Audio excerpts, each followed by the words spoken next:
ആലപ്പുഴ തുറവൂരിൽ വീടിന് മുകളിൽ മരം വീണ് ഗർഭിണിക്ക് പരിക്കേറ്റു. പുലർച്ചെയാണ് ഈ സംഭവം ഉണ്ടായത്. മനീഷ് മഹിബാൽ വിവരങ്ങൾ നൽകും. ആലപ്പുഴയിൽ നിന്ന് മനീഷ്, ഗുരുതര പരിക്കാണോ? ഏത് ആശുപത്രിയിലേക്കാണ് അവരെ മാറ്റിയിരിക്കുന്നത്? എന്താണ് പുതിയ വിവരങ്ങൾ? നമുക്ക് ലഭിക്കുന്ന വിവരം അനുസരിച്ച് വിജയകുമാർ, ഗുരുതരമായ പരിക്കൽ ഇന്ന് രാവിലെ 5:30 ഈ അപകടം ഉണ്ടാകുന്നത്. തുറവൂരിൽ കോടംതുരുത്ത് പഞ്ചായത്ത് 8ാം വാർഡിലാണ്. ചള്ളിയിൽ ബാബുവിന്റെ വീടിന്റെ മുകളിലേക്കാണ്, വീട്ടുമുറ്റത്ത് തന്നെ ഉണ്ടായിരുന്ന വലിയ മരമാണ്. അത് ഈ കാറ്റത്ത് കടപുഴകി ഈ വീടിന്റെ മുകളിലേക്ക് വീഴുകയായിരുന്നു.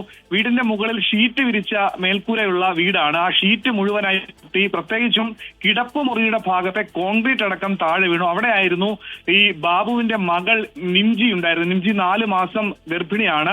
നിംജിയുടെ ദേഹത്തേക്ക് കോൺക്രീറ്റ് പാളികൾ ദേഹത്തേക്ക് വീണു. ഉടൻ തന്നെ അടുത്തുള്ള ആശുപത്രിയിൽ പ്രവേശിപ്പിച്ചു. അതുകൊണ്ട് തന്നെ പരിക്ക് ഗുരുതരമല്ല എന്നാണ് അറിയാൻ സാധിക്കുന്നത്. ഈ സമയത്ത് ബാബുവും ഭാര്യ മോളിയും മകൾ നിംജിയും ആയിരുന്നു വീട്ടിലുണ്ടായിരുന്നത്.